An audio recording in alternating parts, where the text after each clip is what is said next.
नमस्कार, आप देख रहे हैं जींद का महासंग्राम। मैं हूं आपके साथ मुकेश राजपूत।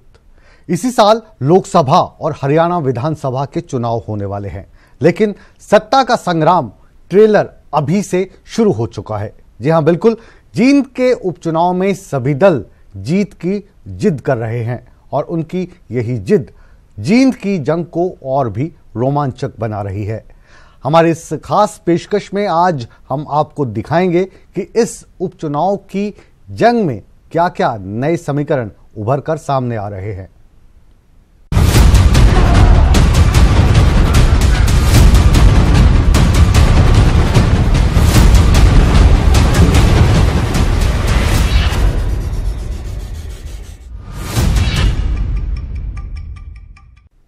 जींद के रण में अब सभी दलों के दिग्गज उतर आए हैं और अपने अपने उम्मीदवार की जीत के लिए एड़ी चोटी का जोर भी लगा रहे हैं।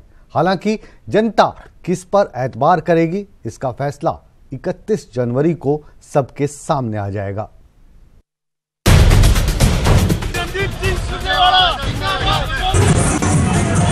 जींद पर राज करने के लिए जोर आजमाइश जारी है। मतदान में अब एक हफ्ते से भी कम का वक्त बचा है, लिहाजा चुनाव प्रचार अपने चरम पर है। सभी दलों के दिग्गज चुनाव जीतने के लिए लोक लुभावने वादे कर रहे हैं। कांग्रेस उम्मीदवार रणदीप सुरजेवाला ने भी जी जान लगा दिया है और धुआंधार प्रचार करने में जुटे हैं।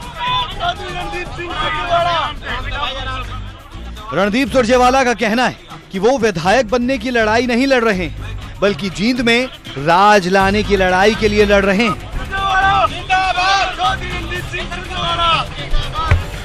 एमएलए बनने की लड़ाई कौनी, यही मैं कहूं, ये मूर्ख बना रहे हैं सब। ये लड़ाई राज लाने की है और मैंने ये निर्णय किया है। आज आपको कह के जाता हूं सरपंच साहब, किस तरीके से आगे लेकर के। हरियाणा कांग्रेस के अध्यक्ष अशोक तंवर भी सुरजेवाला को जिताने के लिए पसीना बहा रहे हैं। तंवर सरकार को हर मोर्चे पर नाकाम बताकर सुरजेवाला के लिए वोट मांग रहे हैं। किस तरीके से आगे लेकर के बढ़े, छत्तीस बिरादरी के नेतृत्व के तौर पर उन्होंने अपने आप को स्थापित किया है और जिस तरीके से भारतीय जनता पार्टी और इनेलो का अपने लोगों ने देखा है मामला सारा पूरी तरीके से फेल साबित ये सरकार हुई है। किसानों के मुद्दे पर, गरीब के मुद्दे पर, खेती और मजदूर की बात हो, कर्मचारी की बात हो, किसी भी उसमें देख ले। आम आदमी पार्टी का सवाल है। कोई हरियाणा में ना तो उनका जनाधार है और ये तो नई बच्चा पार्टी बनी है, तो बच्चे के समर्थन में आए हैं, अच्छी बात है। बीजेपी की ओर से प्रदेश सरकार के मंत्री मोर्चा संभाले हुए हैं।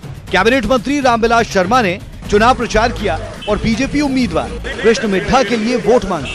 इस मौके पर रामविलास शर्मा ने उन आरोपों पर सफाई भी दी जिसमें कृष्ण मिड्ढा को इंपोर्ट करने की बात कही जा रही है। ये जो जींद का महाभारत है, पंडित दीनदयाल उपाध्याय हमारी पार्टी के ऋषि पुरुष थे जिन्होंने एकात्म मानववाद दिया था।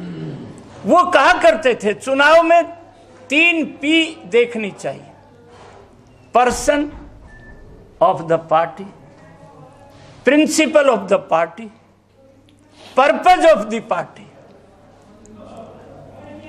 हमारा उम्मीदवार डॉक्टर हरिचंद मिड्ढा का पुत्र है। डॉक्टर हरिचंद मिड्ढा जनसंघ परिवार के सदस्य, पुराने समय में उन्होंने हमारे संगठन के लिए अपने जवानी लगाई। चुनाव प्रचार में जननायक जनता पार्टी भी पीछे नहीं है। सांसद दुष्यंत चौटाला ने कुछ इस अंदाज में चुनाव प्रचार किया और दिग्विजय के लिए वोट मांगे। व्यवहार नेता जनता के बीच में है, खुद को दूसरों से बेहतर बता रहे हैं और एक दूसरे की कमियां भी गिनवा रहे हैं, लेकिन जनता किस किस में कमियां निकालेगी और किसके साथ जाएगी, इसके लिए अभी थोड़ा और इंतजार। जींद से विजेंद्र कुमार, न्यूज़ 18 हरियाणा। जींद के उपचुनाव में जननायक जनता पार्टी को आम आदमी पार्टी का साथ मिला है। आप ने जेजेपी को समर्थन देने का ऐलान किया है। अब इसके अलावा दंगल गर्ल ने भी दिग्विजय के लिए वोट मांगने का वायदा किया है।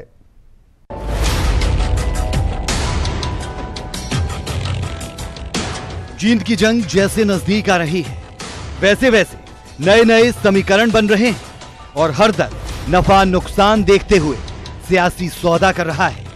सांसद दुष्यंत चौटाला ने उपचुनाव में आम आदमी पार्टी से समर्थन मांगा तो आपने समर्थन देने का ऐलान कर दिया। साथ ही आपके नेता और कार्यकर्ता जींद में जुटकर जेजेपी समर्थित उम्मीदवार दिग्विजय चौटाला की मदद करेंगे।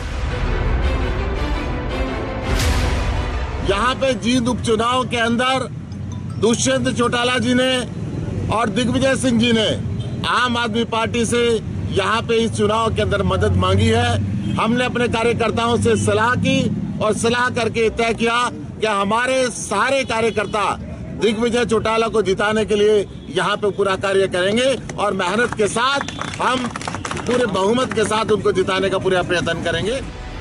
इधर आपने समर्थन का ऐलान किया तो उधर दुष्यंत चौटाला ने आभार व्यक्त करने में जरा देर न की। दुष्यंत के मुताबिक अरविंद केजरीवाल ने जेजेपी को मजबूत करने का काम किया है।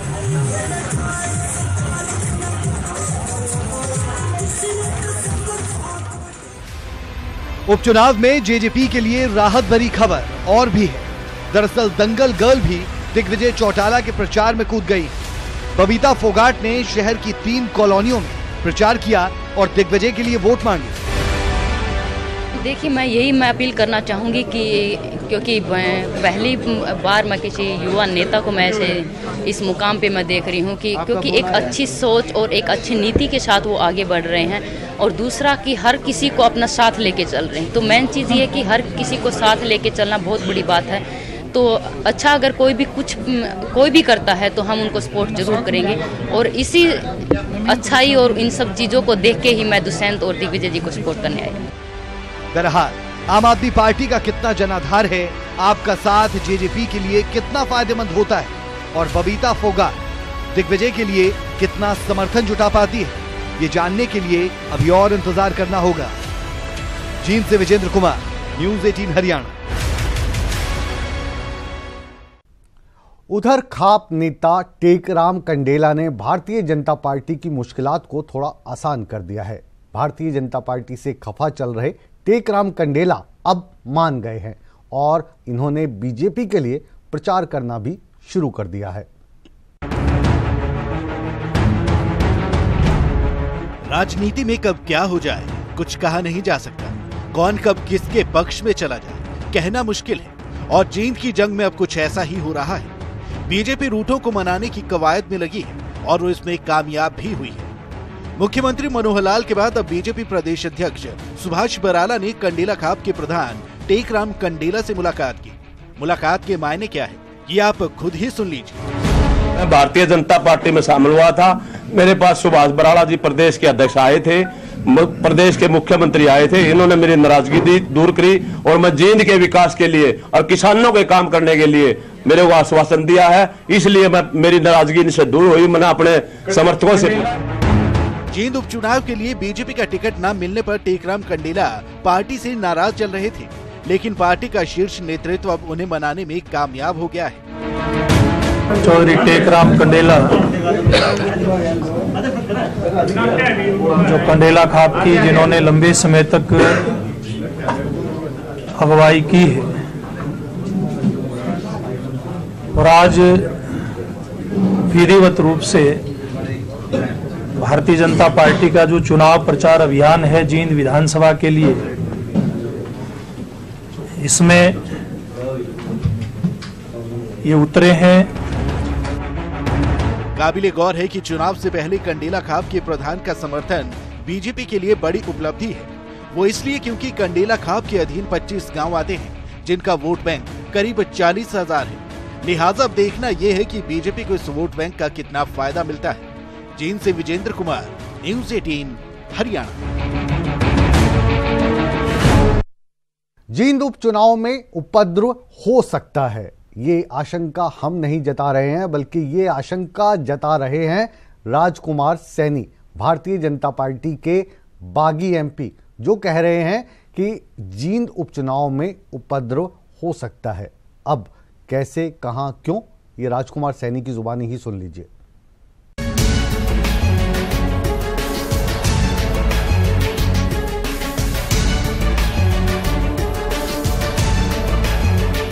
जींद में चुनावी बसात बिछ चुकी है।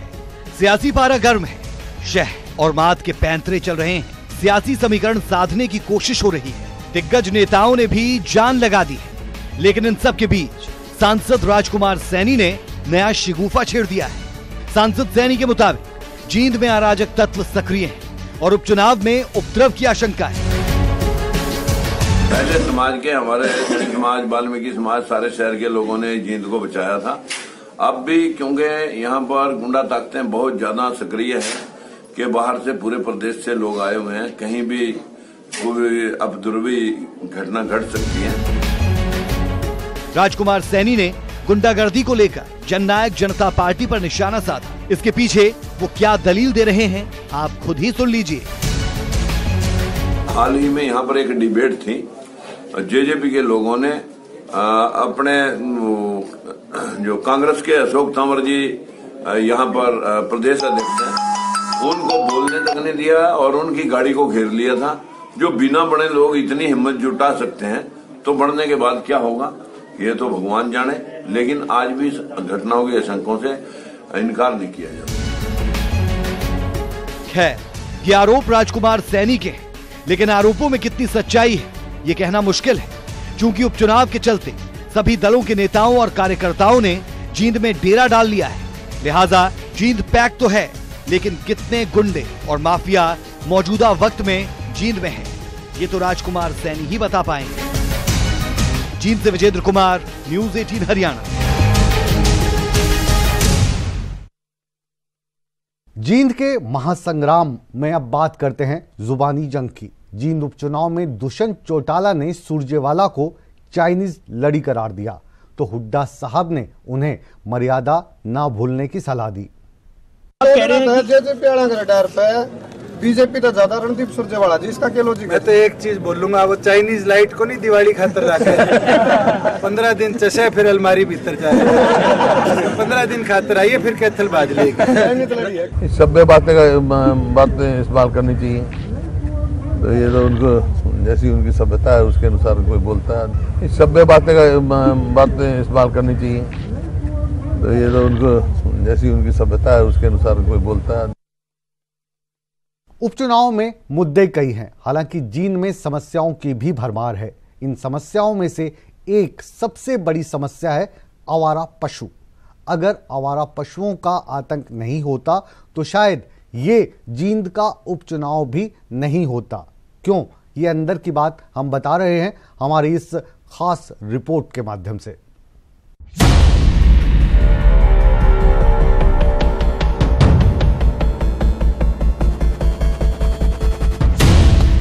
आवारा पशुओं का आतंक। जी हां, बदमाशों के आतंक से फिर भी निजात मिल सकती है, लेकिन आवारा पशुओं के आतंक से निजात कोई नहीं दिला सकता।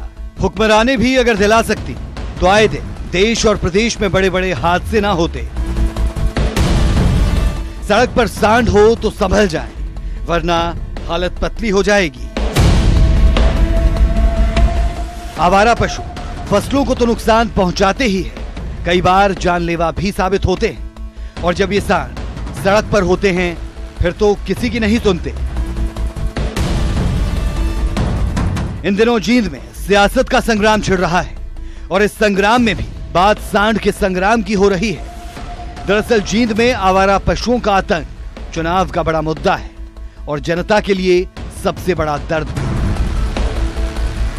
जो समस्याएं हैं जींद की, उनसे हम आपको रूबरू करा रहे हैं कि क्या क्या समस्याएं हैं। आवारा पशु जो हैं, सांड है, गाय है, और वो यहाँ जो गंदगी के अंदर पूरे दिन गंदगी खाते हैं, इससे इनकी मौत भी होती है और कई बार इनकी जानें चली जाती है। और यही सांड रोड के ऊपर आ जाते हैं तो एक्सीडेंट का कारण बनते हैं और काफी लोगों को एक्सीडेंट का कारण ये बन चुके हैं। दर्द तो ये प्रदेश की सियासत को भी मिला है। लोग बताते हैं कि अगर आवारा पशुओं का आतंक ना होता तो शायद जींद उपचुनाव की नौबत ना आती। लोगों के मुताबिक 1 साल पहले जींद के तत्कालीन विधायक हरिचंद मिड्ढा का सांड से एक्सीडेंट हो गया था, जिसके बाद उनका स्वास्थ्य लगातार गिरता गया।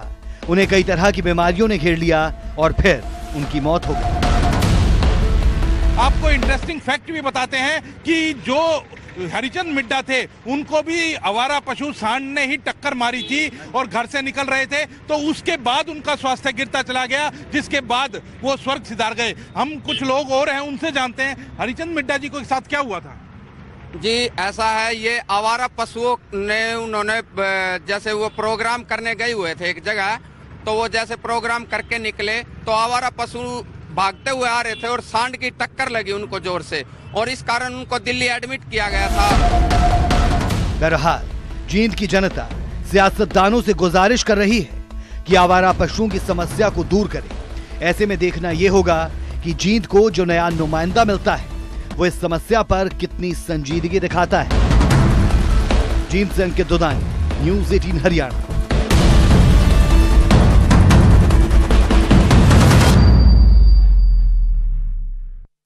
जींद के महासंग्राम में आज के लिए फिलहाल इतना ही, लेकिन आप कहीं मत जाइए, बने रहिए न्यूज़ 18 पंजाब, हरियाणा, हिमाचल के साथ। मिलते हैं एक छोटे से अंतराल के बाद।